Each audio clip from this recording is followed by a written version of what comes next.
дегенimiz. Баршаларыңызға ассалаумағалейкум. Армысыздар ағайын. Мына Гүлзат қызым етістік деген жаттығу өтті. Онлайн сабақ қой. Онлайн сабақ болып жатыр, иә. Етістік деген не дейді? Сосын апайдан звондап сұрайын дейді. Мен айтам, апайдан сұрама, ят болады қазір. Мамасы папасы білмей ма деп. Сосын мен айтып жатырмын, етістікке қараймыз деп сөйтіп кітаптан қарасақ, есіме түсті.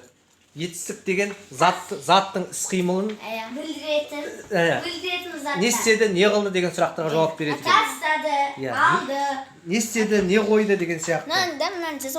Етістік деген не істеді, қайтты, не қылды деген сұрақтарға жауап береді екен. Кітаптан қарап алдық, сол қазір.